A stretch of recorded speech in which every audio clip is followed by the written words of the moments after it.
Hi friends, welcome back. നമ്മുടെ ഇന്നത്തെ video PocoX3 എന്ന ഫോണിന്റെ ഒരു ഫുൾ റിവ്യൂ ആണ്. നമ്മൾ കുറച്ച് ദിവസമായിട്ട് ഇത് യൂസ് ചെയ്തുകൊണ്ടിരിക്കുകയാണ്. അപ്പോൾ നമ്മുടെ ഒരു എക്സ്പീരിയൻസിനകത്ത് ഇതൊരു നല്ല ഫോൺ തന്നെയാണോ, എന്തെങ്കിലും മേജർ ആയിട്ടുള്ള ഇഷ്യൂസ് ഉണ്ടോ എന്നുള്ള കാര്യമാണ് നമ്മൾ ഈ ഒരു വീഡിയോയിൽ നോക്കാൻ പോകുന്നത്. വീഡിയോയിൽ കിടക്കുന്നതിന് മുൻപ് ഈ ഫോണിന്റെ സ്റ്റോറേജ് ഇഷ്യൂവും അതേപോലെ ലാഗും ഹാങ്ങും ഒക്കെ പറയുന്ന ഒരുപാട് സുഹൃത്തുക്കളുണ്ട്. ഇതിന് നമ്മൾ നല്ല രീതിയിൽ സ്റ്റോറേജ് മാനേജ് ചെയ്താൽ മാത്രം മതി എന്നുള്ള കാര്യം ഞാൻ പലവട്ടം പറഞ്ഞിട്ടുള്ളതാണ്. എന്തായാലും അതിന് പറ്റിയ ഒരു നല്ല ആപ്ലിക്കേഷൻ ഞാൻ ഓൾറെഡി ഡെഡിക്കേറ്റഡ് വീഡിയോ ചെയ്തതാണ്. ഒന്നുകൂടി ഞാൻ പറയാം, ഫയൽസ് ബൈ ഗൂഗിൾ ഒരു ഡീസന്റ് ആപ്ലിക്കേഷനാണ്. ഇതിന്റെ പ്രധാനപ്പെട്ട കാര്യം നമുക്ക് ഇതുകൊണ്ട് ഫോൺ മൊത്തത്തിൽ ക്ലീൻ ചെയ്യാന്നുള്ളത് തന്നെയാണ്. ജങ്ക് ഫയലുകളൊക്കെ ഉണ്ടെങ്കിൽ അതൊക്കെ മൊത്തത്തിൽ നമുക്ക് ഡിലീറ്റ് ചെയ്ത് കളയാൻ ഇതിനകത്ത് റെക്കമെൻഡേഷൻ വരുന്നു. ഈസി ആയിട്ട് ഡിലീറ്റ് ചെയ്ത് കളയാം. ലാർജ് ഫയലുകൾ ഉണ്ടെങ്കിൽ അത് കണ്ടെത്താം. ഹിഡനായി കിടക്കുന്ന ഫയലുകൾ ഉണ്ടെങ്കിലും നമുക്ക് ഇതിനകത്ത് കണ്ടെത്താൻ സാധിക്കും. അങ്ങനെ ഒരു വിധത്തിലുള്ള എല്ലാ തരത്തിലുള്ള ജങ്ക് ഫയലും പ്രോബ്ലംസ് ആയ ഫയലുകളെല്ലാം കണ്ടെത്തി ക്ലീൻ ചെയ്യാൻ നിങ്ങൾക്ക് ഇതൊരു ക്ലീനിങ് ആപ്ലിക്കേഷനായിട്ട് ഉപയോഗിക്കാം.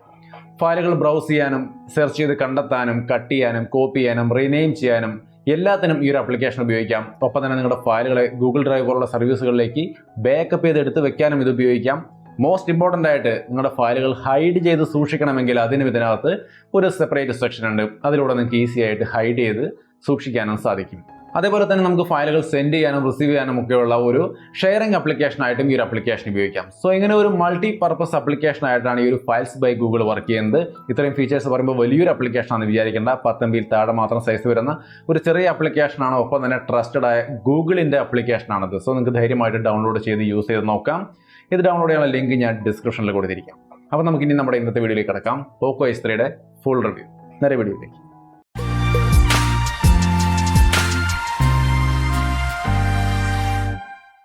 ഹായ്, PocoX3 എന്ന ഫോണിന്റെ ഫുൾ റിവ്യൂ ആണ്. ഈ ഒരു ഫുൾ റിവ്യൂലേക്ക് വരുമ്പോൾ നമുക്ക് ആദ്യമായിട്ട് ഇതിന്റെ ബിൽറ്റ് കാര്യങ്ങൾ എങ്ങനെയുണ്ട്, അതായത് ബിൽറ്റ് ക്വാളിറ്റി എങ്ങനെയുണ്ടെന്ന് നോക്കിയാൽ റിയർ സൈഡ് പ്ലാസ്റ്റിക് ആണ്. ഈ പ്ലാസ്റ്റിക് നല്ല പ്ലാസ്റ്റിക് ആണെന്ന് ചോദിച്ചു കഴിഞ്ഞാൽ കുഴപ്പമില്ല.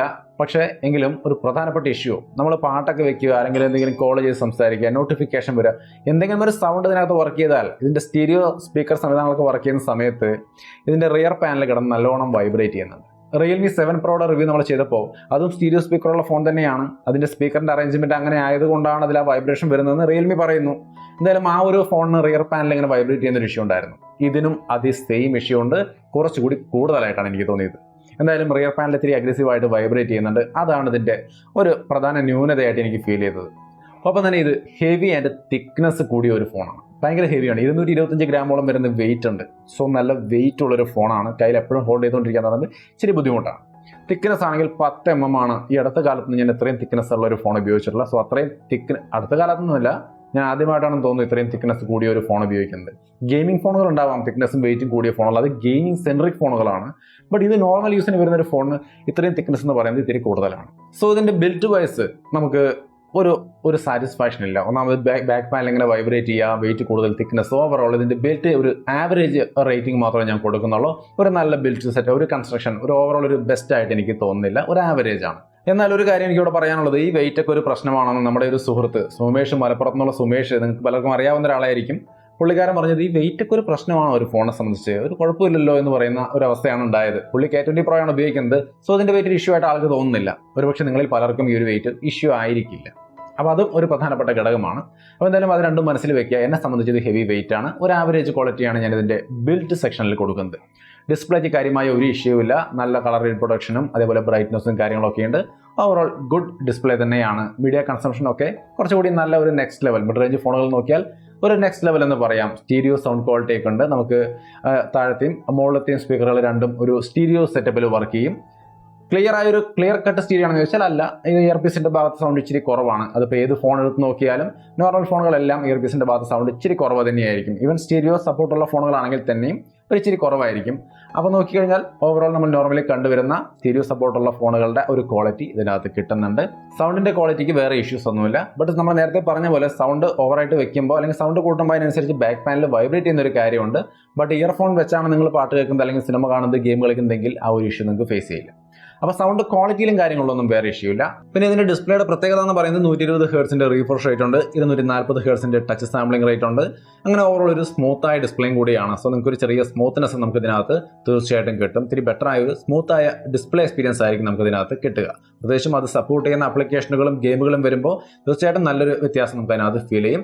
അതല്ലാത്ത സാഹചര്യങ്ങളിൽ നോർമൽ ആയിട്ടുള്ള പെർഫോമൻസ് ആയിരിക്കും ഇതിന്റെ റിഫ്രഷ് റേറ്റിന്റെ ഭാഗത്ത് കിട്ടുക. അതായത് റിഫ്രഷ് റേറ്റ് ഡൈനാമിക് ആയിട്ട് മാറുന്ന തരത്തിൽ ആപ്ലിക്കേഷന്റെ പെർഫോമൻസിനനുസരിച്ച് ആപ്ലിക്കേഷൻ 120 ഹെർട്സ് സപ്പോർട്ട് ചെയ്യുന്നുണ്ടെങ്കിൽ ഈ ഒരു ഡിസ്പ്ലേയും അതേപോലെ ആ ഒരു റിഫ്രഷ് റേറ്റിലേക്ക് മാറും.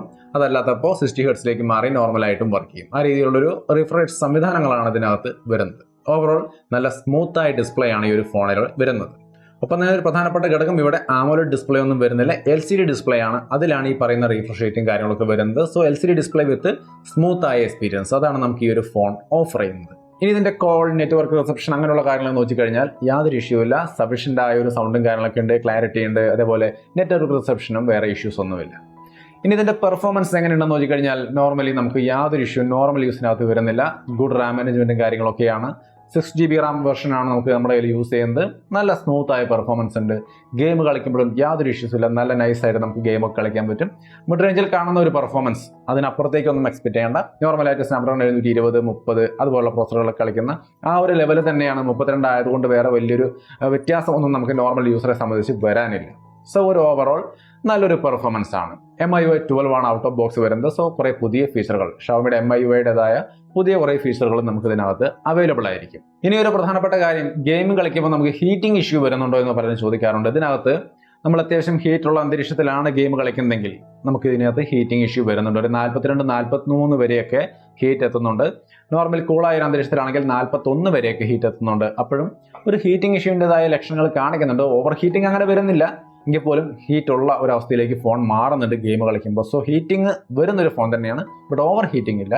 പിന്നെ അതിനകത്ത് ട്രിപ്പിൾ കാർഡ് സ്ലോട്ട് ഇല്ല, 2 സിം അല്ലെങ്കിൽ 1 സിം മെമ്മറി കാർഡും ആ രീതിയിലുള്ള ഹൈബ്രിഡ് സിം സ്ലോട്ടാണ് വരുന്നത്. അപ്പോൾ ഇത്രയുമാണ് ഇതിന്റെ performance. Overall good performance department ആണ്. നോർമലി ഈ പ്രൈസ് റേഞ്ചിൽ കാണുന്ന പോലത്തെ ഡീസന്റ് ആയ ഒരു പെർഫോമൻസ് ആണ്. ഇനി ക്യാമറ ക്വാളിറ്റി എങ്ങനെയാണെന്ന് നോക്കിക്കഴിഞ്ഞാൽ main camera Sony IMX682 sensor അടങ്ങുന്ന 64 മെഗാ പിക്സലാണ്. പിന്നെ വൈഡ് ആംഗിൾ ക്യാമറയും മാക്രോ സെൻസറും ഡെപ്ത് സെൻസറും ഒക്കെ വരുന്നു. 20 മെഗാ പിക്സലിന്റെ സെൽഫി ക്യാമറയും.